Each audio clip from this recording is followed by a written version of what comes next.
Hello and welcome to the Ice Guys. This is the show that takes you into the world of the National Hockey League. Every game, every day, from a betting perspective.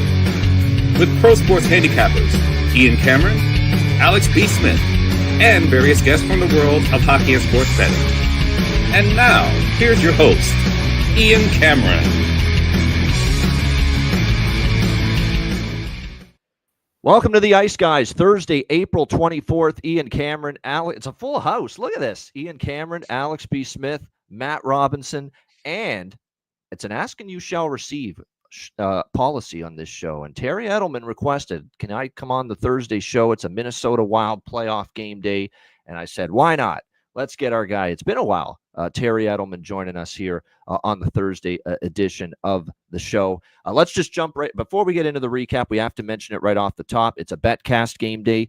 So tonight, make sure you're with us. Patreon exclusive, 6:30 p.m. Eastern time. Our first Stanley Cup playoff live BetCast, and it is exclusive to Patreon members. So get on board. You've still got a few hours. $10 per month, patreon.com/iceguys, just $10 per month. Be there tonight for the first Stanley Cup playoffs live betcast of the playoffs tonight at 6:30 p.m. Eastern time. So sign up if you haven't already. $10 per month at patreon.com/iceguys. Another very entertaining night of hockey last night in the Stanley Cup playoffs. We're going to try to get through this show with a little bit of a quicker pace. So just quickly on Montreal, Washington, Logan Thompson, man, that's it. That's all you need to say. Logan Thompson, what a brilliant performance from him, especially in the third period. I thought Washington was the better team in the first two periods. No doubt the shots were 26-10 for the Capitals at one point, but it was all Montreal in the third period. And with that, just perilously a one-goal game for Washington, Logan Thompson's the guy that pulled that game to the winner's circle for the Washington Capitals. Spectacular, all-out effort on some of the saves. He had to face probably 3 or 4 grade A-plus chances from Montreal. He was absolutely brilliant. And this Montreal team, give them credit. Even though they lost that game, Montreal, by a score of 3-1, they just kept coming. And the same thing that happened in game one, where they came back and they tied it before Ovechkin scored in overtime. There's no quit in this Montreal Canadiens team. So even though they're down 2-0, for a very young team, a lot of them experiencing the playoffs for the first time, the effort's been commendable. So the Washington hangs on, gets the 3-1 win there as the scene shifts to the Bell Center. That place, even though they're down 2-0, I guarantee it is going to be absolutely rocking at the Bell Center for Game 3. Looking forward to seeing it. It's been a few years now since Montreal's been in the playoffs and had a home playoff game. So that environment at the Bell Center is going to be great tomorrow night. The Dallas Stars, man, this team's just got a bunch of gamers with guts, with heart, with no quit. And we saw that last night. And sometimes you have to admit when you're wrong. And I did cash with Colorado to get a goal in the first period. That was actually the only game where that angle won. Montreal did not score in the first, and neither did Edmonton, the other two teams that lost the previous game. But we did get it with Colorado. But I also had Colorado team total over 3.5. Full game, I thought, a spot that they were in back home, and the return, of course, of Gabriel Landeskog. It was a great sight, no doubt. Standing ovation, him taking the ice for the first time in a few years. But I could sense right away, because I expected Colorado to come out flying, storming. They didn't really do that. Dallas had a really solid first period. It wasn't the avalanche that I expected from Colorado. Yes, they got a 1-0 goal in that game from Val Nichushkin. It was a great goal as he deked through everybody, including Jake Ottinger. But it was a dubious penalty that gave Colorado that opportunity. But Dallas hung with it. They were only down 1. The second period, I thought Dallas played a pretty solid road period again. No goals in that period, but they were right there in it. And then, of course, in the third period, they really came on strong. That's when I sensed this game's there for the taking for Dallas. It's winnable. They have played a real rock-solid road game so far. They're right there. They're only down by 1. I jumped on Dallas next goal live when they were down 1-0. And then, of course, they ended up tying it. Jamie Benn with the power play goal. They had to take advantage of it. Alex said it. They had to take advantage of that chance, and they did to tie the game 1-1. And then Mason Marchment, Dallas is carrying the play. They were really all over the Avs, and Blackwood had to make some saves after Dallas tied it. But then Mason Marchment with that ill-fated penalty 4-minute double minor for high sticking. And I know Ryan was losing it, saying, get rid of Mason Marchment, cut him after that penalty took place. That's the heat of the emotion of the moment right there, if you've ever seen it. But it was all about, and Colorado at least, or Dallas rather, at least got to the intermission, got to the end of the third period and got it to overtime. They still had 3 minutes to kill, but I said it right then and there. If they kill this 4-minute penalty, they're going to win this damn game. And I said the moment that the penalty was over, actually, I didn't even wait because the price was dropping as the penalty was getting less time on the penalty. So I didn't wait for it. I got in on Dallas plus 150 money line with about a minute left in that 4-minute penalty. I said, they're going to kill this thing and they're going to win this hockey game. And sure enough, they killed it. And they had some good chances after that. And then how about Mason Marchment, the potential GOAT who could have lost them the game, and he sets up Tyler Seguin for the game-winning goal to give Dallas the win and the 2-1 series lead. And how about Mikko Rantanen winning a puck battle, the little geometrical bank off the boards, as Doc Emmerich would say, to Marchment to set that thing up in the neutral zone. Outstanding. What a job by Dallas, man. Guts, heart, no Miro, all the emotion and all the energy in that building. Landeskog's return, and you end up coming through and winning that game on the road and taking a 2-1 series lead.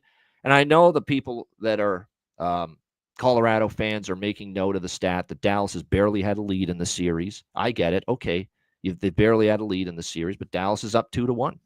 And you got to give them credit for all the guts that they showed getting that job done in a very tough environment last night. And they played a great game. In fact, you could argue they outplayed Colorado for stretches of that game, good stretches of that game. So what a job by the Stars. They get a big 2-1 win. And then how about LA Edmonton? We cashed the best bet with the over in that game. And it's just a special teams domination. For 3 years between these teams, it's been a special teams domination in Edmonton's favor. Their power play has made mincemeat of LA. This year, it's the other way around. LA is destroying Edmonton's penalty kill. And it happened again last night. The Oilers have no answers. Skinner ended up getting pulled in that game. No Skinner shirt today, by the way. We're putting it in the drawer because that's what the Edmonton Oilers are doing. They're putting Stuart Skinner in the drawer, I think. They pulled him in the third. Calvin Pickard finished the game, and I'm sure we're going to see Calvin Pickard start game 3 for the Edmonton Oilers to try to get them a little bit. Not that it's all Skinner's fault. A lot of it's bad deep. Bouchard's had a horrible series defensively so far in the first 2 games. Klingberg was not the defensive. Shocker, John Klingberg was not the defensive tonic or the defensive stopper for Edmonton. So, just another rough night for Edmonton. Kempe, just, what a night for him. Kuzmenko, Byfield, who didn't have a great night last night for the LA Kings, a 6-2 beatdown. We cashed the best bet with the over in that game. And I have the LA series bet, and certainly in good. I'm not celebrating yet. They've still got to go to Edmonton. But at the end of the day, Edmonton's got to win in LA, and you got one of the best home teams in the NHL this season. And so even if it goes back to LA 2-2, I still like LA's chances, but they just look too good for Edmonton right now. Defensive issues. Ekholm's absence just looks like a huge deal right now. They miss him dearly, Edmonton, on the back end. And that blue line is, when you look at it, whew, it's a lot of holes in it right now. And I'm not sure what Chris Knobloch can do to fix it. Alex, your thoughts on what we saw? Yeah, just another great night of hockey all the way around. I mean, started with that Montreal-Washington game. We talk about it all year long during the regular season. We talk about having quality goaltending. We even talk about it in the season preview about having quality goaltending and identifying whether you have a goalie that can steal you a game in a series, steal you a couple of games in a series, or steal you the whole damn series outright. Logan Thompson, that was the textbook dictionary definition of stealing a game for his team in a playoff series last night. The save that he made, big saves, key moments every single time, just completely shut the door down. And like I said, Washington controlled the pace for the first 40 minutes, but it was all halves in the third period, the way it's been all year long. We know that this is a team that puts everything, their heart and soul into that final period, especially when they're trailing. But it was Logan Thompson shutting down the door, making big saves, and everybody was trying to write this guy off, saying, well, he was great because Vegas was a good team, and him and Hill were a good tandem. No, Logan Thompson is a legitimate top 10 goalie in this league, if not bordering on top 5. He's that fucking good right now, and he's been that good all season long. And I've seen the steps and elevation in his game where I believe he can continue to be that good past this year and beyond. That was a masterful performance. That's a performance we'll talk, just like we talk about Jake Ottinger a few years ago in the Calgary series. There's goalies and there's moments that you talk about throughout a goalie's career. That's going to be a moment we're going to be talking about for years and years, this series, how he played in that previous game. If he continues that, we'll be talking about more and more performances from him. So it was fantastic to watch. Then you move over to Dallas and Colorado. We talk about how sometimes having those moments in a game where you can see this is a make or break spot, and Ian, you were all over it, grabbing that next goal spot. And like I said, I couldn't even tweet it out in our group chat fast enough saying that this was a must-score power play when Jamie Benn finally got that goal to tie things up. The way everything had been shifting, and Oscar Beck and Sam Steele almost teamed up for a short-handed goal. Yep. Late in that third period too. So Dallas was coming close. You could feel it. You could sense it. But that was the thing. Before that penalty was called, like I said, they had the power play, and the chances were brutal. They were overpassing the puck. Dallas was just, with all the skill they had, they were doing too much, being too cute and fancy in a spot where they needed one goal and needed it to be a gritty, dirty goal. They were lucky enough to get that call right back, get back on the power play, and Ben was able to deliver the kind of goal that they needed in that moment. And then you get into the overtime. Before the overtime, you look at the Marchment call, and you just say, wow, it's a boneheaded move, and these things happen. And we were all talking about the game, and I said it, and I didn't realize it at the time until today that I realized today's the 15th anniversary of the moment. But you go back to 2010, Marian Hossa with a 5-minute boarding call, a stupid penalty, with the Hawks trailing 4-3. They come back and tie that game. They come back and win that game, win that series, and we know what else happened from there moving forward. Mason Marchment being involved in that play, and I said it in the chat, I said it on Twitter, I said Mason Marchment might get the game-winning goal in overtime if they can kill this penalty, because we've seen that happen when guys make mistakes in the playoffs. When they can be accountable, hold themselves accountable, turn around and make good on that, and for him to get the assist on that game-winning goal, be a part of that play, it just shows you that how the breaks sometimes can go in a team's way. You only led in the series for 63 seconds? And here you are with a 2-1 series lead. So sometimes it's better to be lucky than it is to be good. And right now, Dallas has all the luck on their side. Sometimes that's all you need, especially in an early round series like this. And then LA just absolutely rocking and rolling. Like I said, we can't celebrate yet. We've seen a whole bunch of teams blow 2-0 series lead. But man, it's fantastic to watch. If you've got King's futures like I do, like you do, Ian, like others do. And it just seems like, the weight of everything from last year into this season is kind of maybe folded in on Edmonton. The injury issues in the second half, just the idea of having to play this team for a fourth time, having to make that tough climb after seeing how tough the climb was a year ago. Maybe they can't get it together once they get home. We'll see what happens in game 3, but they look slow early in game 3. This series might be over very, very soon.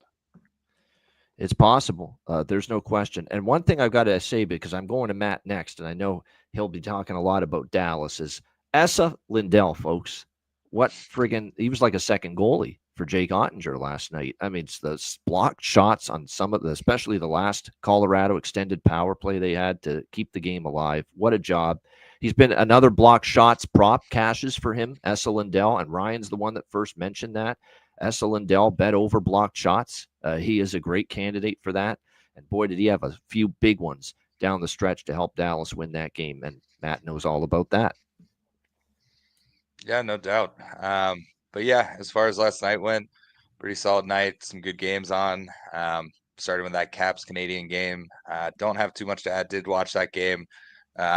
Sort of feels like that's, I know Thompson, in his post-game interview was like, had some luck, had some block shots from guys in front of me, but that series kind of just feels like every game is going to be like 3-1 Caps, maybe with an empty net goal like last night. So it's just one of those series that I feel like Washington's just a bit more experienced, bigger. When you've got guys on the Canadians like Line getting benched, just not really a telltale sign of a team that's going to have success in the playoffs. He couldn't even hit the net on maybe any of his fucking shots last night. Like, he was awful again. Yeah. Yeah. Line A. So, but yeah, and then obviously a nice win for Dallas. Landeskog return night. I heard from multiple of the players in their pregame interviews, as far as a friend and a person goes, very happy for him. Obviously, as a competitor, you still want to win the game, but with what he's been through, and I mentioned I didn't think he'd be much of a factor. He wasn't on the score sheet, but he did have some hits. He was playing like he wanted to be out there and was ready to be out there, as opposed to kind of just like being an emotional buffer for the locker room, for the fans, things like that. But yeah, it was a good game. I think Dallas had to deal with some questionable calls. Obviously the Marchment call is what it is. I mean, it's like shooting the puck over the glass in the D zone. Like, you can't not call that, even given the time of game. It's got to be a 4-minute because there was blood instantly. But like the Rantanen tripping penalty in the first was like, he doesn't even touch the Nichushkin's leg. And it ruins a power play. Maybe Dallas has a 1-goal lead the whole game. Doesn't mean they would have won the game, but you never know. So overall, nice win. We've talked about it as a Dallas fan. Hopefully you leave Colorado tied 2-2 and to get that game 3 win. Now there's 2 days that the Avs are going to be thinking about being down in the series. Maybe they're gripping their sticks a little tight. Maybe Dallas has a little bit of pressure off for game 4, which, can make you play better. So maybe they get the win and go back to Dallas up 3-1. That would be pretty wild. And also Miro doing line rushes yesterday with the power play 1. So he's obviously getting very close. Maybe he comes out for game 4. So all in all, I think it was nice that they kind of ruined Landeskog's comeback game. That's a lot of people on the show yesterday, in the chat yesterday, said it's an auto win for the Avs because Landeskog's coming back. Clearly Dallas was able to not allow that to happen. And then last point from that series is, I think there's got to be something wrong with McKinnon. He had a couple sort of speed bursts, and maybe it's just, he played like 30 minutes last night. He did have 9 shots, but you're right. He had some turnovers. It was weird. You're right. It's a weird game for him. In game 2 and 3, he's had a lot of turnovers. In game 2, he had that play where he like shied away from getting hit and gave the puck to Ben. Ben almost scores. Like, just haven't seen that, next level player that he typically is in the playoffs. So I don't know if something's going on, or maybe they're playing him a little too much. But that's been something that I've noticed. And then I did tune in a little bit to that Kings Oilers game, obviously, as it played out. You never know with that series after game 1 if Edmonton was completely out of it. But once it got to 5-2, I think I turned it off and figured, LA would take care of business. So, looking forward to a nice 4 slate tonight. And yeah, that's it for me. Terry, any thoughts you have? How did last night go? Your thoughts? Yeah, I'll be real quick. I took Ovechkin in the first game, anytime goal.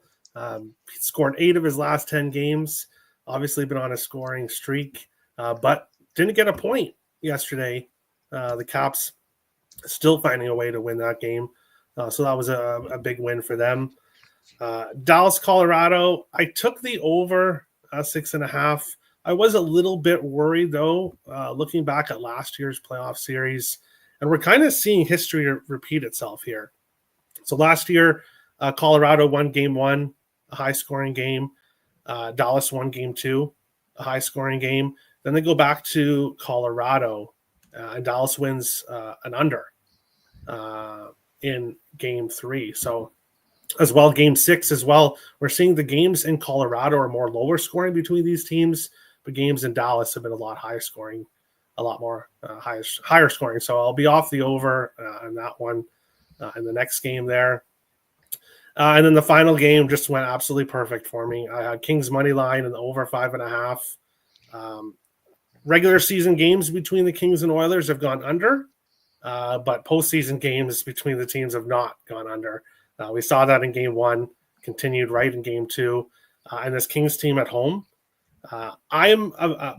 Previous history is a big part of my handicapping, but with this Oilers and Kings situation here, obviously a lot of games left to go. But if LA can steal a game and if LA can win a game in Edmonton, I think it's going to be extremely difficult for this Oilers team to come back if they lose a game at home. So we'll see what happens, but a great slate to talk about tonight for sure. It is a must they sweep the 2 home games, Edmonton. Absolute must, because it's already going to be hard enough for them to win in LA where the Kings have been so dominant all year. They have to get both games, game 3 and game 4, in Edmonton in order to have a chance. And that's a big if with what we've – now we know LA is, not the same team on the road much of the season. That's the one thing you can kind of hang your hat on a little bit if you're an Oilers fan going into game 3 in that series. All right, let's get into tonight. We got 4 games tonight, all of them featured on our BetCast. Cannot wait for that. We'll begin with the Battle of Florida to get the night underway at 6:30 p.m. Eastern time. Make note of that start time. That's why we're starting the BetCast earlier. Tampa Bay minus 120 home favorites, 5.5 the total here in this game. Not a good first game for Tampa Bay. All the credit goes to the Florida Panthers. Clearly the rest did them well. I mean, Paul Maurice resting, Reinhart, Barkov, and other players down the stretch, and still no Aaron Ekblad on the blue line, and you wouldn't have known that with the way the Florida Panthers played in game 1. Matthew Tkachuk, worried rest versus rust. He hadn't played in a bit, hadn't played in 2 months because of the injury. But boy, what a first game! Clearly was able to just get right back into the game and be playing at a high level. So impressed with Matthew Tkachuk. You know how hard it is to stay ready. You've been out for 2 months, and you just get back in a playoff game like that and are able to play at that kind of level. Very, very impressed with what I saw from Matthew Tkachuk. Credit to him. This is a must-get for Tampa because they've been all season and years past not the road team they are at Amalie Arena. So this is a must almost for Tampa because down 2-0 to Florida is not where you want to be.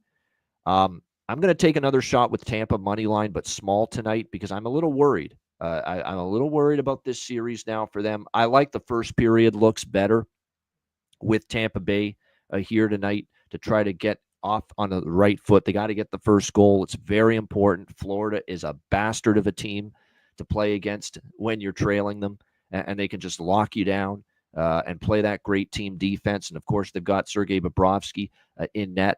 The problem with taking Tampa to score first period, which has been the go-to angle for me for teams off a loss in the previous game, is that the price is a little inflated. So I was thinking all overnight looking at these games with a couple of these teams where that first period goal prop is just a little bit too pricey pregame. Like we're talking with this one here, first period Tampa to score is like minus 165, minus 170 in some spots. You could wait for it to drop a little bit, or you could do, and I'm going to experiment with this now, whenever I see that first period goal price is a little bit too expensive pregame. Bet365 is one book that offers this. Make sure you check around, see if certain books offer this. Team to score in the first 10 minutes. I'm going to take a piece of that at Tampa Bay. Plus 170 is the price you can get on that. Tampa Bay to score a goal in the first 10 minutes of this game. And what I will do is I will take that. If it doesn't cash, I'm going to take Tampa to score a goal in the second 10 minutes of the first period, which would also probably be plus money. It's just a way to keep the juice down. They're both good plus prices, and if you hit one of them, you're going to be profitable. And it's very similar. It's basically a different way to bet Tampa to score a goal in the first without laying that big price pregame on them to get a goal in the first period. Obviously, if they score a goal in the first 10 minutes, that's it. You're done. You don't have to bet Tampa Bay to score in the second 10 minutes. But if my plan is if they score in the first 10 minutes, we get our money. Great. If they don't score in the first 10 minutes, we'll take Tampa Bay to score a goal in the second 10 minutes of the first period. So that's the approach I'm going to take with that one.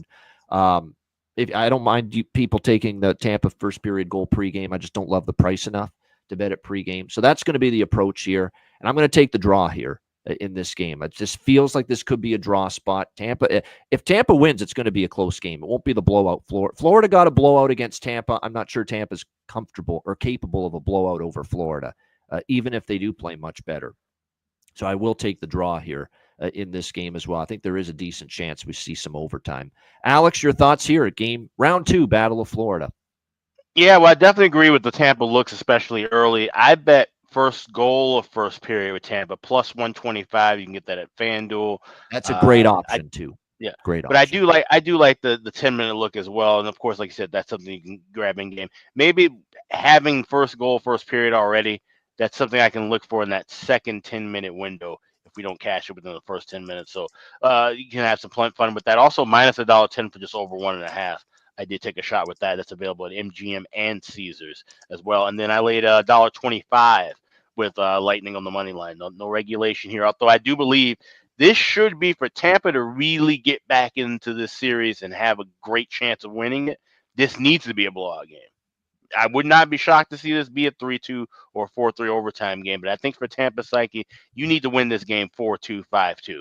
Really, truly even this series up. Take advantage of that home ice before you have to go into Sunrise, which, like we'll talk about it a little bit later.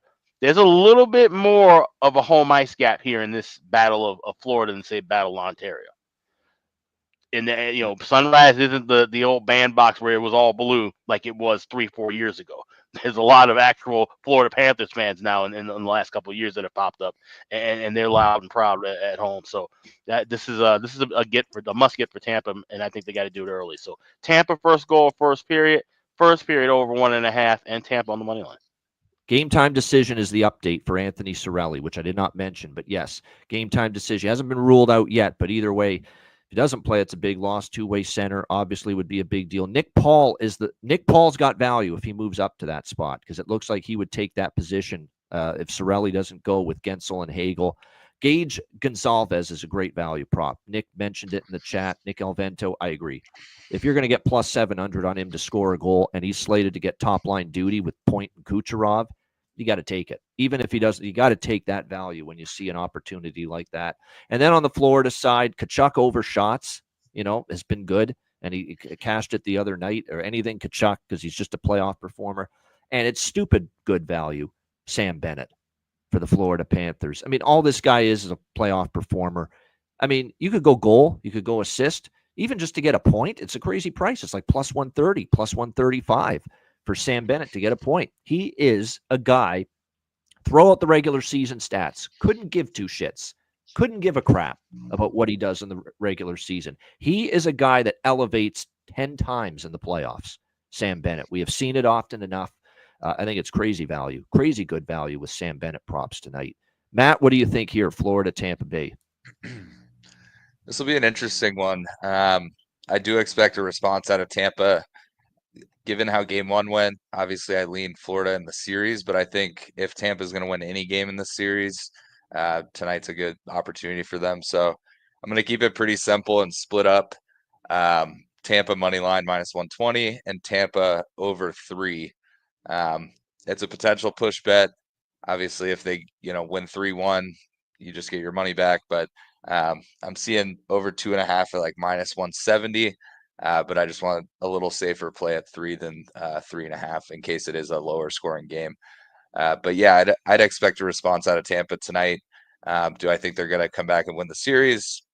Maybe not, but I think this is definitely a game that they know they need to win. It almost feels like that game 2 in the Dallas-Colorado series where, it wasn't backs against the wall, but, if Tampa heads to Florida down 2-0, it's almost an impossible feat. So I expect Tampa to come out tonight. Probably a couple props on here too, but I'll pass it over to Terry. Yeah, Terry, go ahead. Ian, pretty much, I could just copy and paste Ian's breakdown, and that's my thoughts. I love the draw in this game, plus 320. Florida obviously smacked Tampa in game 1. I don't think we're going to see that again here. Tampa's going to bring their best effort tonight, but this Florida Panthers team, is just a playoff team. We've seen it in recent years. I think this is a close game. I do think Tampa probably does win in overtime, but I love the draw here. And then, Sam Bennett, over half a point, locked in for plus 134 on FanDuel. A great price just for him to get a point. Obviously, Tkachuk. We know what Tkachuk is going to do. We know what kind of game he's going to bring. Paired with Sam Bennett is just a perfect line mate for him. So just to get a point, I'm not messing around with goal assists. Just going to take the point, plus 134. Great price there. And then I like the draw. I like a close battle here in this one. I'm finding with a lot of these series, we've seen multiple game twos go to overtime. We saw Dallas, Colorado at game 2 go to overtime. Toronto, Ottawa at game 2 go to overtime. Game 2 seems to be the overtime game in some of these series. So I think it's a good night to get in on the draw here. There's another draw I like later, and I think I like that draw even more. We'll get to it later on in the card. All right, next up, we've got the battle. We go from the Battle of Florida to the Battle of Ontario. Game 3 of this series as the scene shifts to Ottawa. Leafs and Senators. Ottawa minus 130, home favorites. The total here, 5.5, pretty much across the board, shaded slightly to the over in this game. Obviously, this is a must-have for Ottawa. If they have any hope in this series, this game you got to win. Period, end of story. No question about that. But if you ask me who's got the weakest or just the weakest home ice advantage, who has the least amount of home ice advantage, it might be Ottawa. And it's not just, and that's, I'm not saying Ottawa in general, but Ottawa in this series specifically because of who they're playing. The Toronto Maple Leafs and a fan base that always invades that building, Canada Tire Center, every single time they play in Ottawa. Okay? So if you think, to me, they've been pounding Ottawa like crazy here because Toronto opened as road favorites. Ottawa's now a home favorite, and thinking home ice is going to galvanize them. How much will it galvanize them? Playing good hockey will galvanize them. I don't think the home ice will, because it's going to be a shit ton of Leaf fans there. You just watch. It's going to be a blue and white, it's going to be a blue and white plastered all over that building tonight. So it's not going to be that strong home ice advantage that it is for other teams. And I know they're going to try to they have tried to keep tickets out of Leaf fans' hands. The Ottawa Senators, they've tried extra hard to do that, but I don't think it's going to be as successful as they hope. There's still going to be a good amount of Leaf fans there, so that's something to factor in. That being said, Ottawa's played a pretty solid series at 5-on-5, even though they're down 2-0. What's hurt them? Well, they haven't scored timely enough. Defensively, they haven't been as good as the Leafs, and their goaltending hasn't been as good. This has been a Stolarz has outplayed Linus Ullmark series, through 2 games. There's no doubt. So that's going to have to change. They're going to have to start getting some offense at 5-on-5, and they have to play with the lead because that's killed Ottawa. They've been falling behind. They've given up the first goal, especially early in the game, and it really puts them on the back foot for a young team. For a young team to thrive, it would be nice to see them play from ahead for a change, which is they haven't done really in this series at all, to this point. So that's critical for Ottawa to try to get on the board. There is one key lineup change for Toronto. You normally, if you're Craig Berube or any head coach, I would say you don't alter a winning lineup. You don't change it if you've been winning. But he is making one change. Nick Robertson's out, and Max Pacioretty is in for his playoff debut here for the Leafs. And I actually like the move because he's got a physical brand to his game. I think he's already played, I believe, with Max Domi and Bobby McMann this year. So I think there's been some chemistry developed already. And as much as we like Nick Robertson, he did take a reckless penalty. And I think that kind of hurt him as far as why he's sitting tonight. It was just kind of like with Mason Marchment in the Dallas game last night. He didn't control a stick. And it was kind of a reckless penalty. And Max Pacioretty's a veteran player. I think at some point you want to get him in there for a game. And I think Craig Berube just figures now's a good time to be able to do that. Ottawa's got to get the first goal, got to have a great start. Playing from ahead, if they play from behind again, we've seen it in 2 games. They have not been able to beat Toronto playing from behind. So it's important for them to get the first goal. I will take the Ottawa first period goal angle here in this game, but I'm not taking Ottawa money line like I am Tampa. I'm not. I am worried about Ottawa here as far as the full game is concerned. I truly am, because I think they'll have the energetic start. and maybe get that first goal, which and it won't be easy to do that with Stolarz playing the way he has, but I think they will. But Toronto's got the temperament, especially on the road, to be able to, even if they do give up the first goal, battle back. And I don't know if I fully trust Ottawa to close it out. The tighter and more pressure goes on them in this game. So the pregame price is -165 for Ottawa to score a goal. I don't love that. So we're going to do what we did with Tampa. First goal in the first 10 minutes for Ottawa at +165, +170. I like that price again. And if they don't score in the first 10 minutes, we'll bet them to score in the second 10 minutes of that opening period to do that. That's going to be the approach. And I'm also on the over by Fecta here. I like it. I think it's a frenetic start. We saw game 1 overs, game 2 under in the full game. It really tightened up in game 2. I think we kind of get back to, especially from an Ottawa standpoint, they want to come out with a little burst, and they said they really want to press early and try to get that first goal. They know it's vital. They can't fall behind again. So I think we'll have a frenetic, fast-paced start. I like the first period over more than the full game over in this game, but I did take both. Alex, your thoughts here? Game 3, Battle of Ontario, Leafs Sens. Yeah, so it's funny because this is a series where the only thing I had before game 1 was the 6-game, 7-game split. So now I'm in a position where I could really go and grab Leafs, to win in 4 at +250, win in 5 +220. And then I pretty much have a full unit tied into the Leafs winning the series in any fashion. That's more than likely what I'm leaning toward doing, even though I like the over by Fecta here. I think this is going to be a game where Ottawa has to come out guns blazing, but I don't know if they can just continue to hold on throughout a 60-minute contest, like you're saying. I can see this one easily being where Ottawa has a 2-1 lead after 20, maybe even a 3-1 lead at some point in the second period of this game, and then the Leafs come roaring back. This is a different Toronto team. And based off of how game 2 was, that's a game, like I said, you pick any Leafs team you want from the last 20, 25 years, they lose that game. Every single one of them. For them to come back and win in that fashion, win in overtime, and now, like I said, head to Ottawa where it's going to be just as much blue as it is red in the stands. I think we see back and forth pace, but I think Toronto overwhelms them. So I like the over 5.5 and the first period over. I played them small at Caesars, -$1.10 on that first period over, -$1.20 on that over. I'll be adding more on in game, but I'm grabbing a little piece of Leafs in 4 at Ottawa. Leafs in 4, Leafs in 5. If Ottawa can get a game here in one of these next 2, so be it. But I think this is pretty much just about done for the Leafs. I think they're going to move on to the next round. Yeah, you're right. That would have been such a Leafs game to lose, game 2 in past years, 100%. Yeah. They blow a 2-0 lead, and next thing you know, they lose in overtime instead of win. That would have happened last year, 2 years ago, 3 years ago, 4 years ago. Go on down the list. No doubt. But at the same point in time, like I said, Leafs are learning some lessons. They've learned from some of the mistakes, we think. And like I said, they've really looked like they're ready to learn how to win at this time of year. Matt, what do you think here, Leafs and Sens?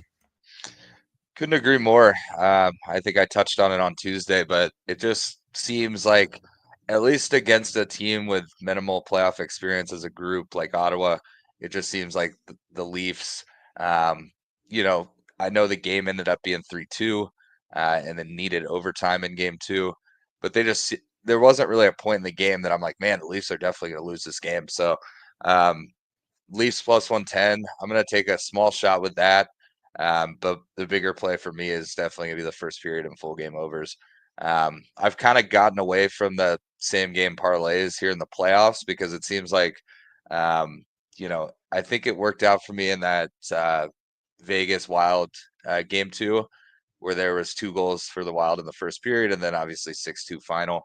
But I just think, there's been games that are 1-0 after the first, and then they get to 6 or 7 goals. So I'm trying to split it up a little more, but yeah, I like both pieces of the over by Fecta, because I do think Ottawa will have a push, maybe get a little home momentum early. But I just think Toronto also can score a goal or 2 in the first. And I think the way Stolarz is playing, I think Toronto, is built to make a real run this year, at least in the East. So Stolarz has been lights out, so I expect him to be good again tonight. But I think Toronto can pop a few extras and get us over the total. It's a big game for Linus Ullmark because people are starting to pick away at his playoff record. and his playoff performances past. And there's pressure on him because, look, Stolarz, the other guy's been better, period, in this series, and that's Anthony Stolarz. So it's going to be interesting to see if Allmark can have a kind of steal one type of effort. A couple props. I know Perlo was onto this, Stützle, with this shots on goal run of his, but now he's laying a big price at over 1.5 shots, but 6 straight he's gone over. Dylan Cousins, 4 straight he's gone over 1.5 shots. Shabbat, 3 straight over 1.5 shots. Brady Tkachuk's a shooting machine. He's already gone over 3.5 shots in both games of this series, and you'd expect that probably to continue, especially at home in a desperation spot. As far as the other props, I think, I'm not giving up on Pinto. Like I said, I think he might be worth a look here. Claude Giroux does more damage at home. Batherson, I think Batherson's a good bet tonight just because he made the critical mistake in overtime, turnover that landed on Simon Benoit's stick. He's going to want to atone for that, so it could be a good Batherson night for props. For Toronto, we're talking about Hungry Nyes. Matthew Nyes, of course, has been great throughout the playoffs. I like always interested in props for him for the Toronto Maple Leafs. I'd take Pontus Holmberg based on his position in the lineup if I could trust him to do anything offensively, but I can't. He just gets the chances and he doesn't do anything. Here's someone to watch for on the blue line for the Leafs from a prop standpoint. As Joe Bowen, the great voice of the Leafs, says, Mo Riley. Morgan Riley. Believe it or not now, that's 2 games in a row he's gone over his shot prop and 2 games in this series, and he scored in each game, believe it or not, for the Leafs. And the goal prop is plus 950. So keep that in mind. But Morgan Riley, the complaint for Leaf fans is he doesn't get involved offensively enough, doesn't shoot the puck enough. There's offensive abilities there, and he doesn't tap into them enough. Well, he has been starting to do that here for Toronto in this series, and the Leafs are reaping the benefits of it. Terry, what do you think here, Game 3, Toronto-Ottawa? It's always good to admit when you're wrong, and I was wrong about this series. I thought Ottawa was going to win this series. I took them to win the series before the series started. Obviously, regular season playoffs a different story, but the Senators have had so much success against this Leafs team the last few years. I really thought that was going to translate over here into the playoffs, but it hasn't. The Leafs, in my opinion, obviously are the more skilled team. The Leafs have the special teams advantage here. We've seen that in this series with the Leafs power play, Ottawa struggling to stop them. And the Leafs have the goaltending advantage, huge goaltending advantage in this series so far with Stolarz. Stolarz, great in Anaheim, not as good in Anaheim, but since going to Florida and Toronto, he's really, really played well. And we're seeing that here in the playoffs. So I'm going to admit that I was wrong. I was wrong about the Ottawa Senators in this series, but I'm taking the Leafs, plus 110 in this game. Like you said, Ian, home ice advantage for Ottawa is not as strong as it is for some other teams. Here, a lot of Leafs fans will make the trip. I think Ottawa at minus 130, I think the wrong team is favored here, even with Ottawa being at home. So give me the Leafs full unit play on the money line. Won't be surprised if it's a close game, but yeah, I think the Leafs are going to take this series. I like Alex's thoughts with the Leafs in 4 or 5. I do think that maybe the Senators are able to win Game 4. So I do like the in 5 better. I do think the Senators, because getting that the fourth win is always the hardest in the playoffs. Yeah. It's getting that 4th win. So I think Ottawa might be able to sneak one in Game 4, but I like the Leafs here in Game 3. All right, Terry liking Toronto, plus 110. I'll tell you right now, full game money line, I'd take Toronto before Ottawa too. I'm not, but I would. If you said you have to place a bet here, Ottawa minus 130, Toronto plus 110, Ian, who are you taking? It would be Toronto. I'm not ready. I might also look to live bet Toronto as well. Yeah. If you guys are right, if Ottawa scores early, heading into the second period, I might look at the. I like my Ottawa goal in the first period looks tonight. That's all I like with Ottawa. Get me on the board early. That's it. Here in this game with that angle, which is, I believe, now last night it was 1-2, if I'm not mistaken, but still 4-3 overall, 5-4 overall, I believe, for the first round. The goal in the first period for the team that lost the previous game. All right, this is the part of the show Terry's been looking forward to. Vegas and Minnesota. We got the Vegas Golden Knights -160, road favorites, 5.5 the total. Series tied 1-1. What a win by Minnesota.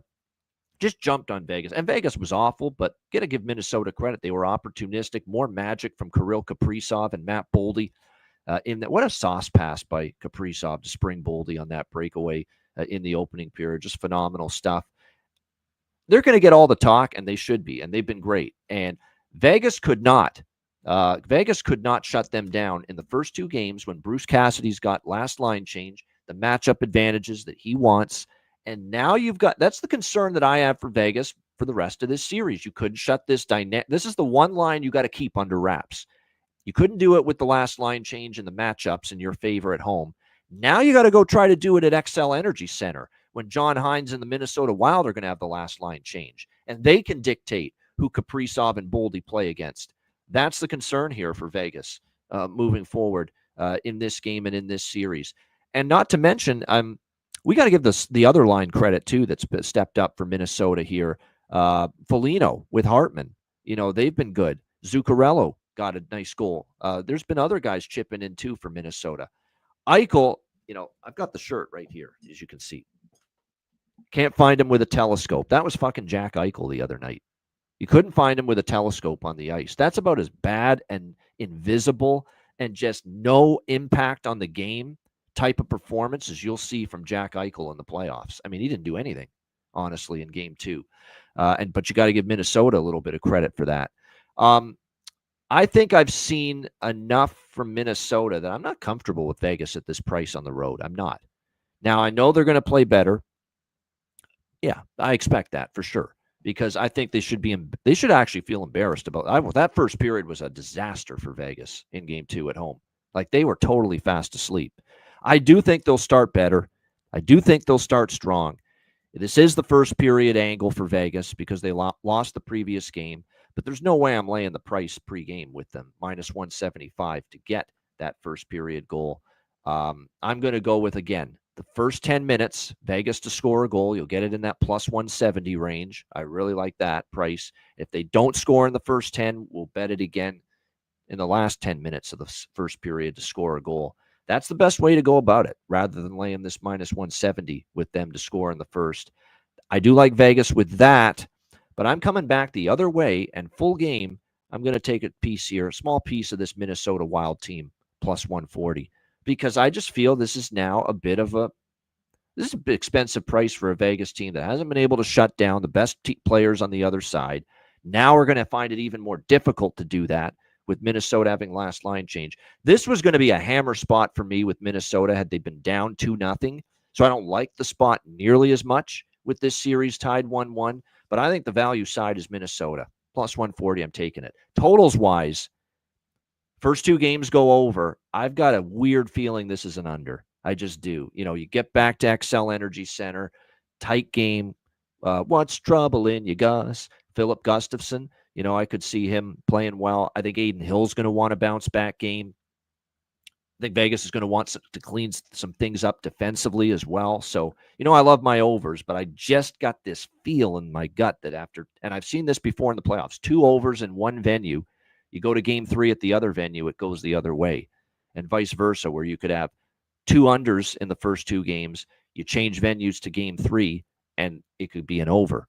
I've seen that a lot in the playoffs in the past. So I'd lean under, quite honestly. I think it might be a lower scoring affair tonight with these two teams with the venue change as well.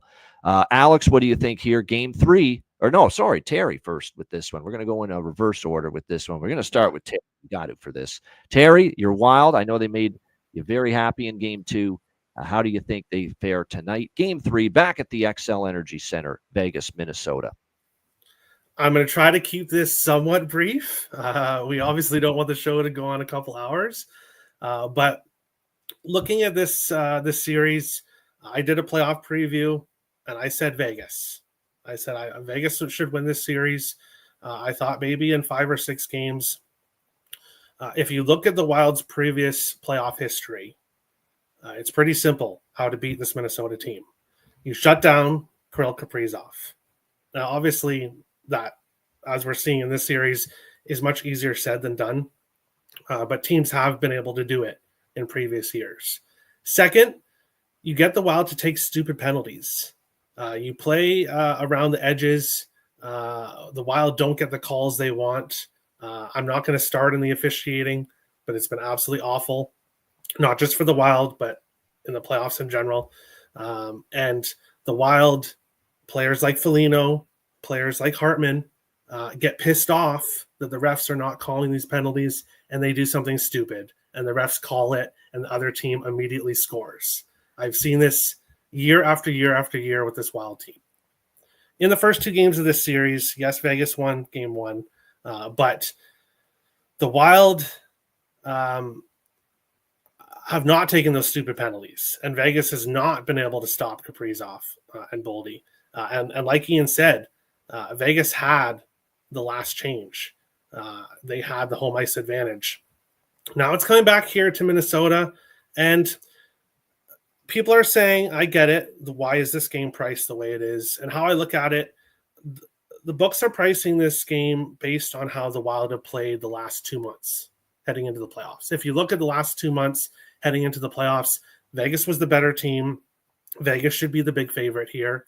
However, if you look at the beginning of the season, when the Wild were healthy, there was a point where they were tied with Winnipeg for first in the NHL.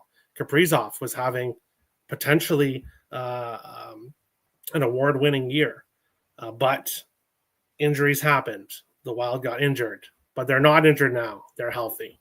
So after everything I've seen this series so far, my first play is Wild to win this series at plus 180 at Bet365. Pretty much similar to what we saw. I think it was plus 200 was the best price you could get on the Wild to win the series before the series started. I've seen a lot in these first 2 games to make me think that this should not be plus 180 still. I think the books are overvaluing Vegas here. So give me the Wild to win the series at plus 180. I took Wild money line last night. I was intending on making this a 2 or 3 unit play, like Ian said. But with the Wild splitting in Vegas, I was expecting them to coming here to Minnesota down 0-2, which is not the case. The Wild 9-4 in their last 13 games in Game 3. For whatever reason, Game 3s, we see the Wild's best game. Now, of course, that doesn't happen every year, but for the most part, we've really seen this Wild play well in Game 3. So give me Wild money line, which I got a plus 130, or sorry, plus 125. My first time betting the Wild in this series. Give me Matt Boldy anytime goal, full unit play, a plus 240, and give me Kirill Kaprizov over 1.5 points, full unit play, a plus 168. Good luck to Vegas Golden Knights. Good luck to Aiden Hill stopping this Kaprizov and Boldy tandem on home ice. I like the Wild to take care of business here. Now, just because they win this game doesn't mean this series is over. This is still the Minnesota Wild in the playoffs. This is still going to go 6 or 7 games. But I think this is the year, after 10 years, the Wild finally win a playoff series. So give me those plays. So, and you got look, Terry's not being a homer because he said before the series started he thought Vegas would win, and I thought Vegas would win.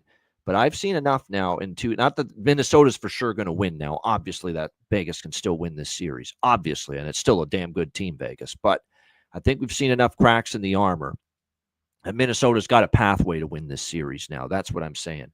And my approach is probably going to be, if they don't win tonight, I'll probably take Minnesota again in Game 4 because I think we're going back to Vegas 2-2.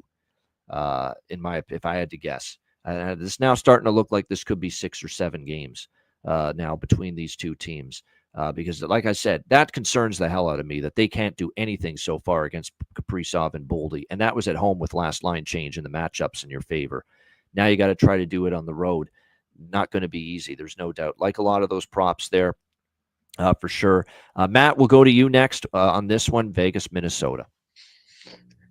Something Terry's been waiting to hear out of my mouth for the 2 years that I've known him, but I am on the Wild tonight as well. I just, Vegas down the stretch at the end of the season was playing some pretty good hockey, but if you remember, they were brutal on the road early in the year, especially out east in different time zones.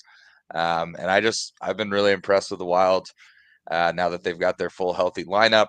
And Vegas has had some deep runs with a lot of these core guys, but it just doesn't. I don't think it's their year. I think I maybe picked them before this series to win this series, but I don't have them going very deep.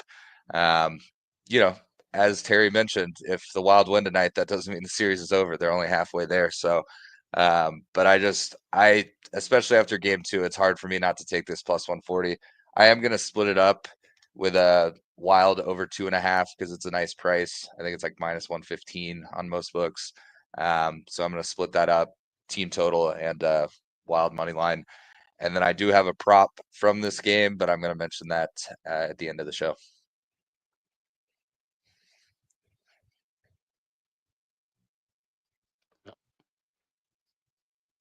Oh, sorry about that. There's someone in the chat saying that the record is 23-3 with Kaprizov and Eriksson Ek in the lineup for the last 26. They've both been in the lineup. I don't know if that's 100%, but it feels like their record has been very good with both of them playing and not injured. I know it's very good. I don't know if it's 23-3 good, but like I said, I think it is pretty damn good. And you have to kind of evaluate them now as this now fully healthy team, that they're just a lot better.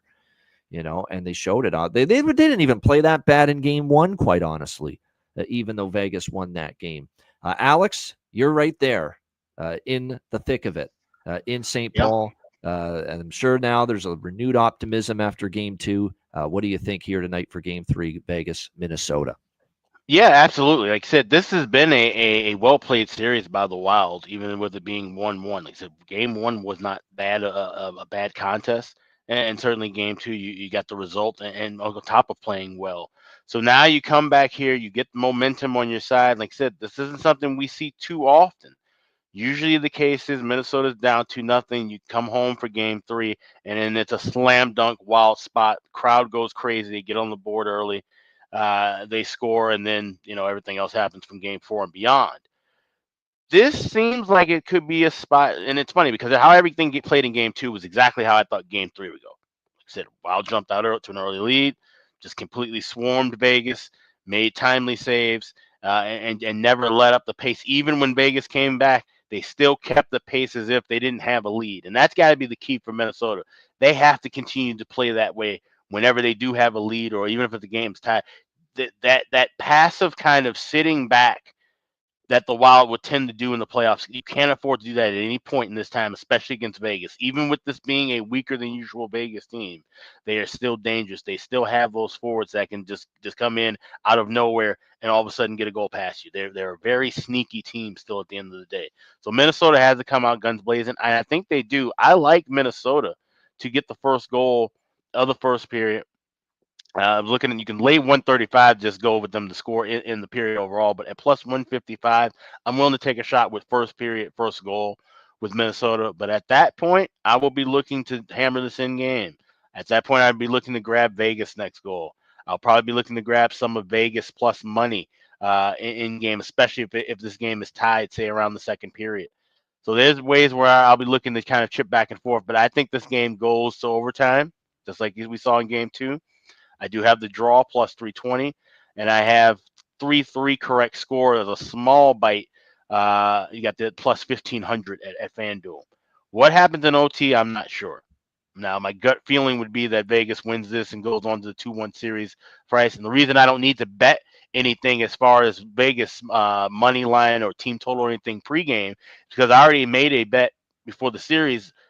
After 3 games, Vegas leads 2-1 at minus $1.10. So I basically have Vegas minus $1.10 already in pocket by way of making that bet already. And so I'm just looking for things in game. But I do think Minnesota scores first. Now I'll be looking to grab Vegas back, and this one goes to overtime tied at 3. All right, there you go. Good stuff. Like the approach, unique approach there for Vegas and Minnesota on that one. Just want to point out we got 3 game point streaks entering tonight for Boldy and for Minnesota. We got Saad. Hurdle's the guy to go with for Vegas. He's been really good. He's been one of their best forwards. I like Hurdle props tonight.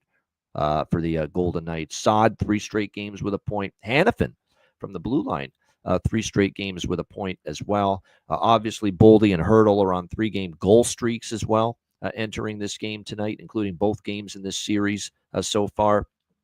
I still think there's value on Zook and Foligno goal props for Minnesota. Throw in Hartman, too. He's always, especially at home, I find he does more damage at home. Any of those 3 guys wouldn't shock me if one of them scores tonight. Zook, Foligno, or Hartman here for Minnesota. And then for Vegas, just reach out and call his name, Dorofeyev, Buppito. Pavel Dorofeyev. That's Yamo B there. That's the song reference we mentioned earlier this week for Pavel Dorofeyev. Dorofeyev is obviously a lethal goal scorer and could see him maybe finding the back of the net once again here for the Golden Knights tonight in this game. Bill Karlsson, I expected more from him. William Karlsson's been very quiet in this series. We'll see if he, and obviously it goes without saying, they need more from Close Shave, Barr, Bishev, Eichel, and Stone on that top line. They got to be a better and more prevalent than they were in game 2. All right, final game. Winnipeg, St. Louis, game 3. Winnipeg up 2-0 in the series. It's even though things are tough and the Blues are down 2-0 in the series, didn't stop Jim Montgomery from a little karaoke session at the end of game 2, singing Your Love by Outfield on the Winnipeg speaker system there at the end. That was hilarious that he was caught on camera doing a little karaoke there. It is what it is. We'll see if the Blues, now this feels like a game they've got to have. Winnipeg minus 120 road favorites. How about this total? 5 right now, shaded to the over in this game. I'm going to take St. Louis here. I am. Winnipeg's looking dynamite defensively. This is my biggest concern. And they look like they've learned from some lessons of the past. Hellebuck, after a shaky first period in game 1, has been very good since then. St. Louis is a gutsy team, and I don't see them going down easily without a fight. Now, this is the one first period goal bet that I made pregame because it's only minus 130 with St. Louis to score a goal in the first period. So I don't have to do the 10-minute thing, first 10 minutes thing. I'm going to take St. Louis pregame to score a goal in the first period, minus 130 here. I like St. Louis plus 100 full game money line. This is the other draw I like. I'm right there with Aaron. This is the other draw I like. I think we are due for overtime in this series. We almost had it in game 1. It was 2-1 in game 2, and the Blues had their chances to tie it, but the Jets thwarted them with that great team defense and Connor Hellebuck to stay ahead 2-1. This is the game I think goes to overtime because the way I see it, even if the Blues win tonight and make it a 2-1 series, I don't think they're going to win easily. It's going to be a close game. It's just they're too good defensively, the Jets, right now, I think, to allow the Blues to just roll here at home. It'll be a close game. It'll be bite your fingernails time for St. Louis Blues fans, I think, even if they do win this game.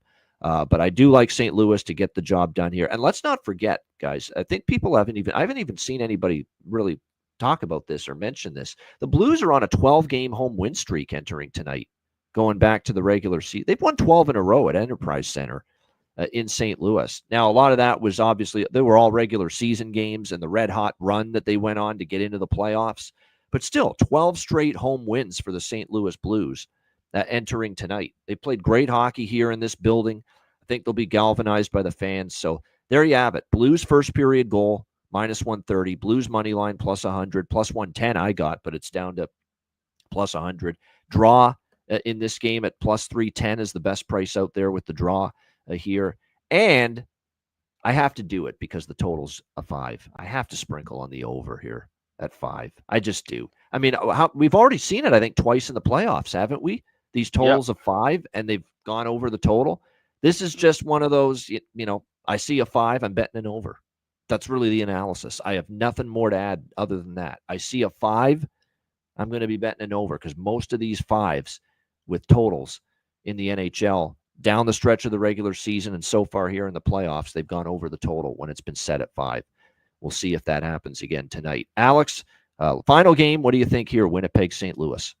Yeah, and it's funny. We keep seeing these 5 totals, but thankfully we're on the betcast tonight, so I don't have to touch that pregame. I will be looking to grab hopefully 4.5 pretty quickly, and maybe the plus price sometime during that first period. But I could see this one being a little bit more high scoring, and I say that high scoring maybe this might be 4-2, 5-2. Yeah. But I definitely think this has got to be a St. Louis spot. And like I said, plus 100, I'll grab a little piece of that pregame. But this is one where I'm excited that we'll be on for the betcast, and I definitely could see this one going long on the betcast. So I grabbed that draw plus 310 at FanDuel. That is by far and large your best price available, because everywhere else I'm seeing 280s, 290s. Do not go below 300 if you're going to avoid it. Try and grab that 310 at FanDuel for the draw. There you go. And by the way, St. Louis goal in the first period. Very interesting note about, and I like it. Obviously, losing the previous game. Despite losing game 1 and despite losing game 2, the St. Louis Blues did score a goal in the first period in both of those games in Winnipeg. So keep that in mind. Even though they lost both of those games, they did get on the board in the first period in both of those games. Terry, what do you think here? Jets Blues game 3. I think this is the trickiest game on the slate tonight for me. I lean with the draw. I lean with the Jets. But I could see the Blues winning this game 3-1. I could see them coming out here at home, having a good game, winning 3-1. So I don't have anything in this one. I think this is a really, really tough game. But like I said, I do lean with the draw, but I didn't get to it. So this game's unfortunately a pass for me. I just have nothing here. That's okay. Nothing wrong with that. Matty, Rob, what do you think here? Jets Blues. I may take a shot with the Blues. This is another one of those games where, similar to the Tampa game, do I think the Blues win this series at this point? Probably not. But I think if they're going to win a game, this is a great spot for them to get a win. I hope they do. I want to extend the series. I don't want it to be 3-0 going into game 4. And then I'm similar to you. If I see a 5 on the board, I'm usually going to jump on it. If we get a 2-2 correct score overtime, it's a push bet. So I'm going to jump on the 5. Sometimes when they throw out a 5 like this, it's 4-2 after the first period or something crazy. So I don't expect that to happen, but anytime I see a 5, I'm going to jump on it. But that's really it for me. Don't really have any props. I could easily see Winnipeg winning this game. I just think Blues kind of have their backs to the wall. They're at home, plus price. I might throw a few bucks on it. All right, good stuff. I agree with Jonathan Davis. The one prop I like the most for Winnipeg is still Adam Lowry, the captain. Just finds a way to score goals. Iafalo's got value. Connor and Scheifele have scored in both games, but I don't love the prices as much. But I couldn't fault anyone for taking them. And then for St. Louis, I'm going to do a little potpourri. Robert Thomas plus 280, still a good price. Buchnevich, Jimmy Snuggerud, he did score in the last game. Jake Neighbors, won't you beat my neighbor? Shen, the captain, Braden Shen, and Zach Bolduc. Just a little small potpourri, goal props on each of them. If we hit a couple of them, 3 of them would be just incredible. There's going to be profit based on the great prices you're getting. So just a little dabble among those Blues as far as player props. Good stuff. Great show. This was a lot of fun. Terry Edelman, thanks for joining us. Of course, Matty Robb. Whenever he's available on Tuesdays and Thursdays, he's always with us as opposed to contrary belief. But nevertheless, great stuff. Patreon.com/IceGuys. Make sure you're on board with us tonight. Betcast in just 3 hours. Get on board at patreon.com/IceGuys. This is a Patreon exclusive live betcast. Make sure you're a Patreon member to join us for it. 6:30 p.m. Eastern time for the live betcast. And sign up if you aren't already so that you don't miss out on this first Stanley Cup playoff live betcast of the postseason. Patreon exclusive, just $10 per month. Patreon.com/IceGuys. Also, check out the Ice Guys store, iceguys.myspreadshop.com. Got 5 days of 20% off at the store. I told you we got specials all April long. So 5 days starting today, you can save 20% off of everything in the store. Hit the redeem button at the homepage, add whatever you want to your cart, and 20% will be taken off at checkout. So you get that for the next 5 days. 20% off. That's at iceguys.myspreadshop.com. Bargain bin special of the night. Best bets coming up in just a moment, right after we hear from our great Ice Guy sponsors.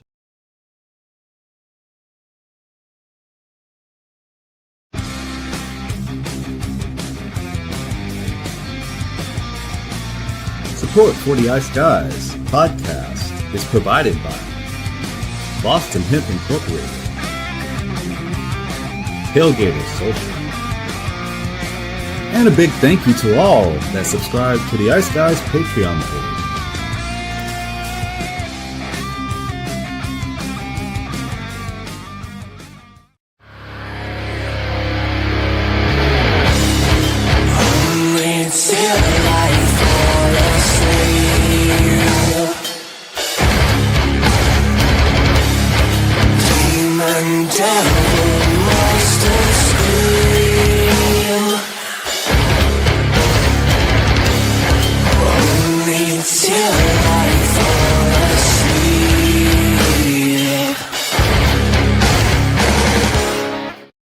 Everyone loves a perfect pair.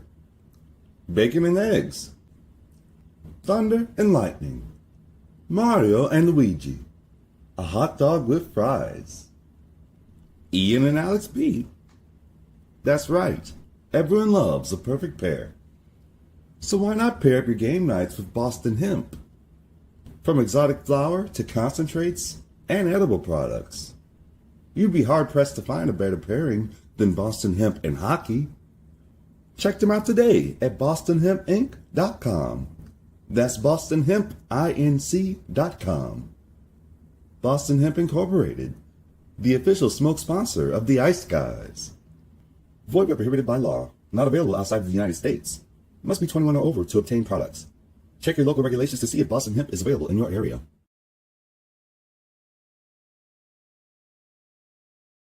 Hey, Ian, I got to tell you about this app I've been using lately called Kalshi. Kalshi.com. Did you know it's the only place where you can trade on March Madness in all 50 U.S. states? I have heard about this, actually. Kalshi is the first and only legal prediction market that lets you trade on real-world events with the look and feel of stock trading, whether it's who will win elections, who will win the Grammy or Oscar awards, or what the price of Bitcoin will hit this year. You can bet you trade on just about anything on Kalshi. With over 1 million users across all 50 states and over $1 billion worth of trades, Kalshi is an absolute game changer. And with March Madness coming to a close, baseball about to get into full swing, playoffs on the horizon in hockey and basketball, now's the time to sign up to trade with Kalshi today. Sign up at kalshi.com/iceguys, and the first 500 traders to join and trade 100 contracts, you will get a free $10 credit added to your account. So don't miss out on all the action. Join Kalshi today at kalshi.com/iceguys. That's kalshi.com/iceguys.